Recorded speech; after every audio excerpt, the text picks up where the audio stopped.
our learning expert. Hi, everyone. We always hear about studying smarter, not harder, but what does that really mean? Right, like how do we actually do that? Well, today we're going to break it down. Uncover some really cool techniques that are backed by research. Exactly, because these techniques can really help anyone, from students to, well, lifelong learners. Yeah, anyone who wants to just get the most out of the study time, right? Definitely. So let's start by tackling this myth. I think many of us have probably fallen for it. Okay, yeah, what is it? How many times have we just sat there reading and rereading our notes and thinking, okay, yeah, this is studying. Oh yeah, countless times. I'm sure we've all been there. But is it really studying? Well, not really. It's more like hoping the information will just kind of, seep into our brains by magic. Right, exactly. Yeah. But for real learning, for that to happen, we need to be actively engaged with the material. That's the key, active engagement. So instead of just absorbing information, you're interacting with it. Okay, so what does that look like in practice? So think about making study guides or teaching the material out loud. Oh, that's a good one. Yeah, or even coming up with your own examples. Oh yeah, or drawing concept maps. Exactly. All these things force your brain to really work. So it's about being creative with how we process the information. Yeah, and deliberate. It's not just about highlighting everything. Oh yeah, that's me. I'm totally guilty of that. We've all been there, but there are more effective ways to study. And speaking of deliberate, have you ever heard of the study cycle? The study cycle. That sounds intense. It's not as scary as it sounds. It's basically a framework that breaks down the learning process into 5 steps. Okay, I'm listening. So you have previewing, attending class or lectures, reviewing, then dedicated studying, and finally checking your understanding. So each step kind of builds on the last one. Exactly, and that leads to much deeper learning. That makes sense. It's making me think about how I used to cram for tests. Ah, the good old days. Right. I always thought it was just part of the student experience. Painful, but necessary. Exactly. But you're telling me there's a better way. Oh, there definitely is. Research has shown that spaced out studying is far more effective than cramming. Really? I always thought cramming was just the way to go. Yeah, a lot of people think that, but one study actually found that students who spaced their study sessions over several days, they remembered significantly more information than those who crammed everything into one session. Wow, that's pretty amazing. So how does spacing things out actually help us learn better? Well, for one thing, it's a lot less intimidating to study for 40 minutes a day than to face a 4-hour cram session. Right, I can definitely see that. But more importantly, spacing gives your brain time to actually process and absorb the information. It's like planting a seed and giving it time to grow. Okay, yeah, that makes sense. So we're giving our brains a breather between study sessions. Exactly, and that allows it to make connections and solidify those memories. And hopefully we won't be as stressed. Right, because when you're not constantly stressing about cramming, you're more likely to actually sit down and study. Yeah, that's so true. It's all about making studying feel less overwhelming, right? Precisely. And speaking of managing time, have you heard of the Pomodoro technique? Oh yeah, that's a classic. It's such a simple but effective way to break down your study time into focused intervals. And those intervals can really boost your concentration and productivity. So how does it work? So you set a timer for 25 minutes of focused work, followed by a short 5-minute break. Okay. And you just repeat that cycle. It's amazing how much you can get done when you work in those concentrated bursts. Love that. All right, ready for another technique that I think is just fascinating. Hit me with it. It's called the Leitner system. Okay, yeah, I've heard of that. And it uses flashcards. And this concept called spaced repetition. Right, so you're moving information from short-term to long-term memory? Exactly. So imagine you have different boxes for your flashcards. You start by reviewing all the cards in the first box. Right. If you get a card right, it moves to a box that you review less frequently. But if you get it wrong, it stays in the current box, or even moves back to a box that you review more often. So you're focusing on the cards that you're struggling with. Exactly. And gradually spacing out your review of the cards that you already know well. That's so clever. It's like a personalized training regimen for your flashcard. Right. And there's a ton of research showing that spaced repetition can dramatically improve memory retention. Oh, yeah. Definitely. And it even works for people who have learning challenges like ADHD. Wow. I wish I knew about this back in school. Well, better late than never, right? Right. And the best part is, There are all these digital flashcard apps out there. Oh yeah, like Anki and Quizlet. They make using spaced repetition super easy and convenient. So no excuses. Okay, so we've covered active recall, spaced repetition, time management, all super valuable. Definitely. But what about incorporating visual learning into the mix? Oh, visual learning is so powerful. Right. I'm a big believer in visuals, diagrams, charts, even silly doodles. Anything that helps make the information stick. Exactly. So why are visuals so effective? Well, our brains are wired to process visual information more easily than text. Images are just easier to recall. So when we incorporate visual aids into our studying, we're essentially creating mental shortcuts. Well, I like that, a mental shortcut. So these shortcuts help us to understand and remember complex information. So visual aids help us create these stronger mental models. Exactly. They allow us to see the relationships between different concepts and to organize information in a way that makes sense to our brains. It brings the information to life. This makes me think about the concept of elaboration, going beyond the surface level and digging deeper by asking why and how questions. Elaboration is key. It helps us connect new information to what we already know. We're building bridges between different areas of knowledge. And creating a stronger network of understanding in our brains. Exactly. And visual aids can be incredibly helpful for elaboration. How so? Well, when you draw a diagram to explain a concept, you're forced to think about the different components and how they fit together. You're actively engaging with the material. Precisely. So we're weaving a richer tapestry of understanding by adding those visual elements and asking those why and how questions. Exactly. And the more connections we can make, the more likely we are to remember the information. It's like building a web of knowledge in our minds. I love that analogy. This is all making so much sense. Yeah. Now, before we get into even more cool techniques, I think it's important to talk about self-care. Oh, self-care is essential. Sleep, exercise, a healthy lifestyle. These all play a role in effective studying, right? Absolutely. Your brain is like a muscle. You need to nourish it and take care of it if you want it to perform at its best. That's a great point. So we make sure we're getting enough sleep, eating nutritious foods, and moving our body. All of these things can have a huge impact on your cognitive function and your ability to learn.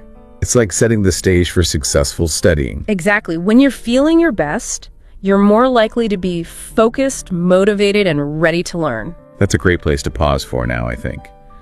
We've already uncovered so many fascinating techniques and insights. It's been a great discussion so far. We'll be back in a moment with even more tips and tricks to help you level up your study game. Welcome back to the Learn English Lab. We're still diving deep into study techniques, and I'm already thinking about how I can use these to learn better. Yeah, I think we can all benefit from these ideas. Before the break, we were talking about self-care and how it's so important for effective studying. It really is crucial. You know, when we're stressed or sleep deprived, our brains just don't work as well. It's like trying to run a marathon without any fuel, right? Exactly. So besides getting enough sleep and eating healthy, what are some other ways to take care of ourselves while studying? Yeah, what are some practical tips? One thing that can really help is scheduling regular breaks into your study sessions. Oh yeah, breaks are important. Definitely. Just like our bodies need time to rest, our brains need downtime too. Yeah. So set a timer for every hour or so. Get up, move around, stretch, or just step away from your studies for a few minutes. I know, I definitely need to do that more often. I get so caught up in my work, and then I end up feeling totally drained. It's easy to forget about breaks, but when we push ourselves too hard, we're actually less productive. So it's counterproductive. Exactly. So give yourself permission to take breaks and don't feel guilty about it. Your brain will thank you. Exactly. Okay, so we've talked about individual techniques, but what about the environment where we study? Can that affect our learning? Oh yeah, the environment can make a big difference. Right. Some people need absolute quiet to focus, while others prefer a little background noise. It really depends on the person. You know, I used to think I needed total silence, but I've actually found that I concentrate better with some ambient noise. Like what kind of noise? Oh, you know, like the hum of a coffee shop. Oh, interesting.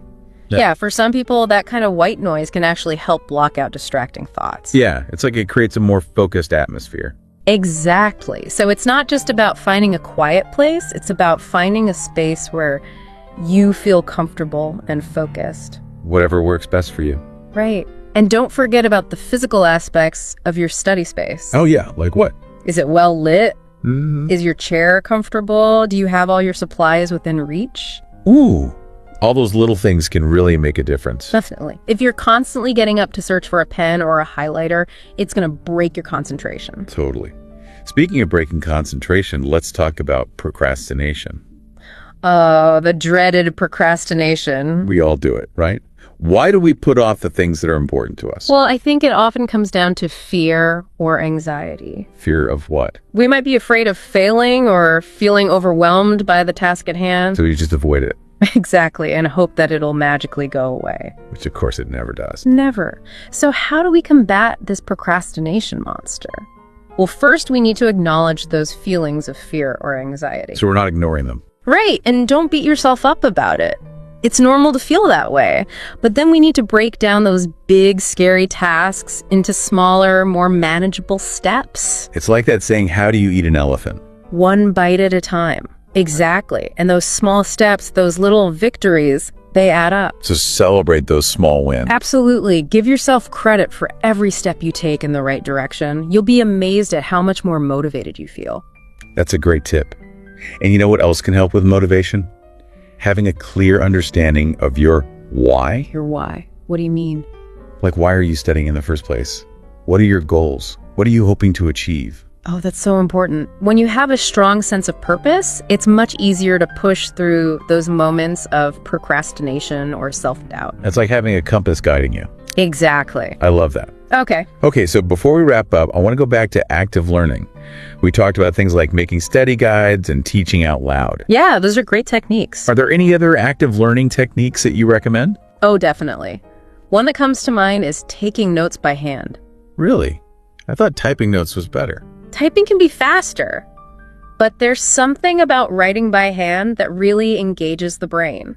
How so? When we write by hand, we're forced to process the information more deeply and to put it into our own words. Oh, that makes sense. Yeah. So it's not just about getting the words down, it's about actively thinking about the material as we write. Exactly. And along those same lines, summarizing is a fantastic technique. Summarizing? Yeah. Whenever you finish reading something, take a few moments to summarize the key points in your own words. That's a great way to check for understanding. Right. And to make sure you've grasped the main ideas, it's all about being an active participant in the learning process. Not just passively hoping that the information will stick. Exactly. The more we can engage our brains, the more we'll learn and retain.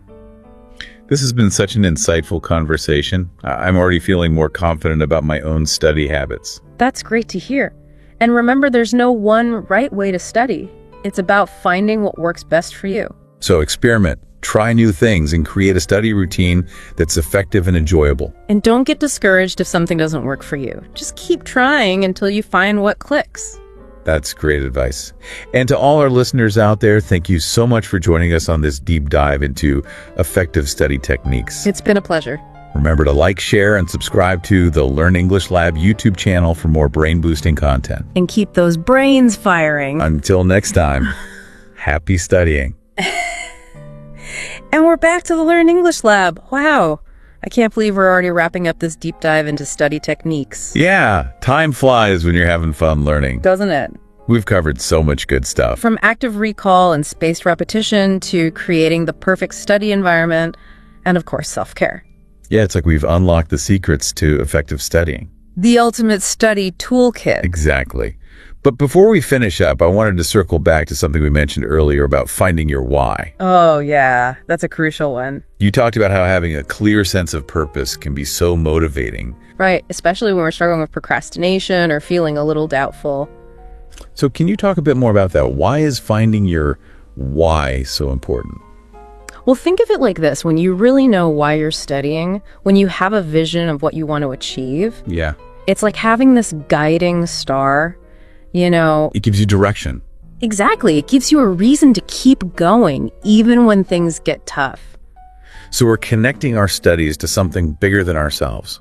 To something that truly matters to us. That's powerful. Yeah. And that purpose can be anything, right? Oh, absolutely. It could be about landing that dream job or just expanding your knowledge. Or maybe just becoming a more well-rounded person. Yeah, exactly. The key is to find what really lights you up and let that fuel your learning journey. I love that. It's not just about cramming information into our brains. Yeah. It's about connecting our learning to something meaningful. Right. It's about personal growth and fulfillment. That's so important.